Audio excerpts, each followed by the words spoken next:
इसमें ज़्यादातर मेरी कहानी है क्योंकि इसमें 56 टॉपिक्स मैंने कवर किए हैं और वो सारे humour incidents from my life. कुछ देखा, कुछ नोट किया, कुछ लिख दिया। तो जब न्यूज़पेपर्स में छपने शुरू हो गए उसके बाद फिर कंपाइल करना ज़रूरी था।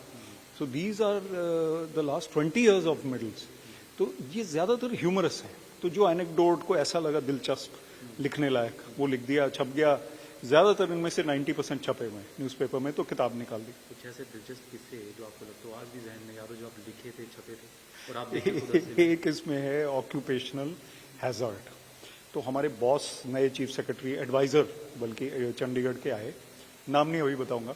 तो वो आए तो उनको हमने आईटी डिपार्टमेंट में इनवाइट किया और बुके दिया फूलों का बास्केट टाइप। तो उन्होंने पकड़ा, सब ठीक था। फिर चलने लगे। वो फिर उन्होंने पता नहीं स्मेल किया या टिल्ट किया, क्या किया, पानी उनकी ट्राउजर्स पे गिर गया। What ever. अब ये सारी बड़ी सीरियस बातें होती हैं वहां पे। अब मैं अपना दिल मेरा धड़क रहा, मैं यंग ऑफिसर और वो शर्मा साहब थे, तो बल्कि नाम बता ही देता हूँ, ललित शर्मा साहब। But he was so royal, so graceful.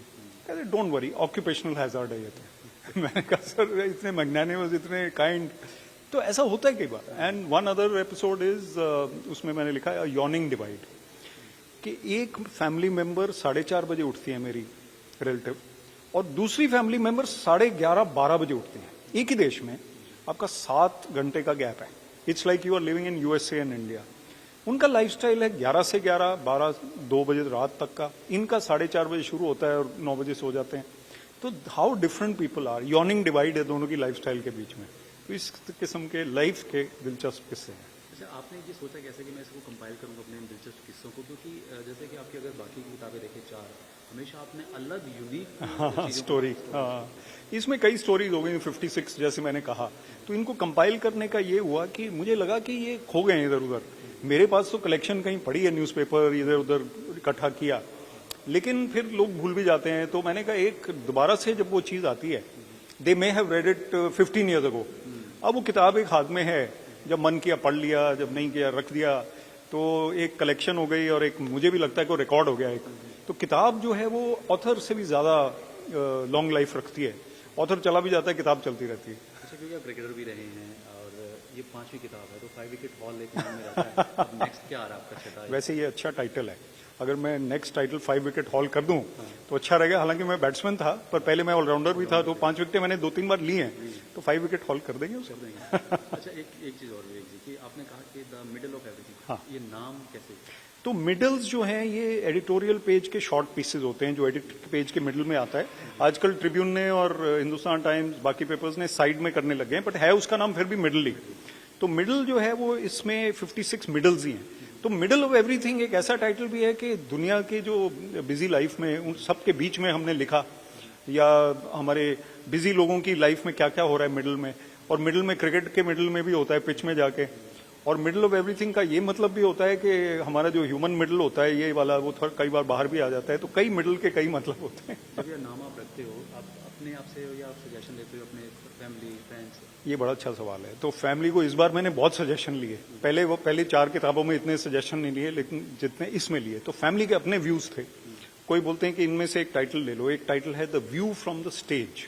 Stage से व्यू कैसा है, वो काफी देर तक इसका टाइटल बनने वाला था, लेकिन भी किसी ने कहा नहीं, मिडल जरूर होना चाहिए इसमें। मिडल एक वर्ड ऐसा है जो आना चाहिए। तो फिर द मिडल ऑफ एवरीथिंग आया, कंसेंसस फैमिली के साथ डिस्कस हुआ। कितना टाइम लग गया इसको फाइनल करने में? फाइनल करने में महीना लग गया कम से कम, किताब का टाइटल फाइनल करने में। हाँ, किताब बनाने में तो 3-4 महीने लगे, क्योंकि कंपाइल ही करनी थी। बहुत बहुत शुक्रिया। Thank you Umesh ji, thank you so much. Thank you.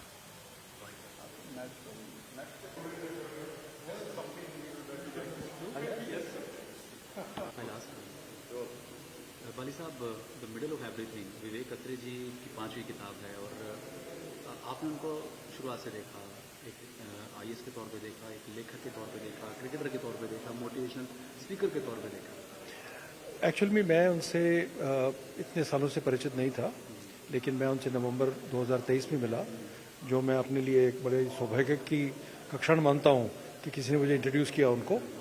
और वो बहुत ही एक्स्ट्राऑर्डिनरी ह्यूमन बीइंग है, वो हम सब जानते हैं, और मुझे ज़्यादा बोलने की ज़रूरत नहीं।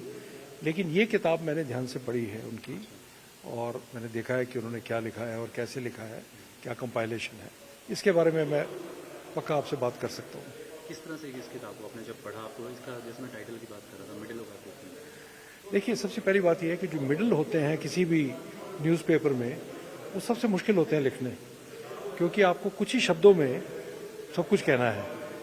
आपके पास इतनी चॉइस नहीं है कि आप लंबी लंबी पोस्ट लिख सकें, आर्टिकल लिख सकें, और जो भी आप लिखते हो वो ब्रीफ होना चाहिए और उसे किसी हद पे किसी लोगों के दिल को छूना है।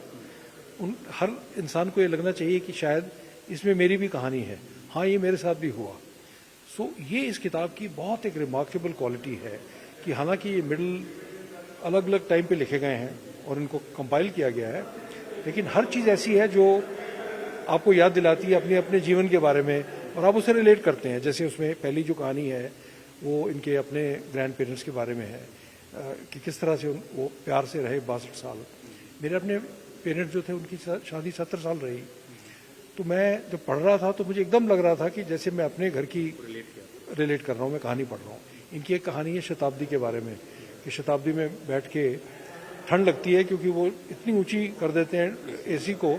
उनका ये मानना है कि लोगों ने बहुत पैसे दिए हैं, उसी हिसाब से ठंड को बढ़ा दिया जाए। तो मुझे उससे याद आया कि जब मैं last year I went to Tokyo, तो टोक्यो से मैं क्योटो गया एक बुलेट ट्रेन में। उस ट्रेन में मैंने ये नोट किया कि 1000 किलोमीटर की जर्नी में एक भी जापानी ने फ़ोन पे बात नहीं की, कम से कम ऐसी ऊंची बात नहीं की जो आप सुन सकते हो, क्योंकि वो उनकी सभ्यता में ही है कि अगर मैं ऊंचा बोलता हूं तो मैं दूसरे आदमी की प्राइवेसी को इन्वेड कर रहा हूं। वो रिस्पेक्ट करते हैं एक दूसरे को। तो मुझे ये याद आ रहा था कि अगर हम शताब्दी में होता मैं, तो कम से कम 5 महानुभाव अपनी पूरी बिजनेस प्लान ऊंचा ऊंचा डिस्कस कर रहे होते, ठीक है, चाहे हवाई जहाज हो चाहे वो। तो इस तरह की चीज़ें जो है ना वो खुद याद आती हैं अपने आप को कि हाँ कुछ रिलेटेड है मेरे से भी। तो ये इस किताब की बहुत एक बड़ी अच्छी खासूसियत है। शेक्सपियर ने कहा था, brevity is the soul of wit. हम किसी चीज़ को ब्रीफली अगर कह सकें तो वो सबसे विटी बात वही है। तो उस पैमाने पे तो ये किताब बहुत विटी है और अत्रे साहब बहुत विटी हैं, ठीक है या।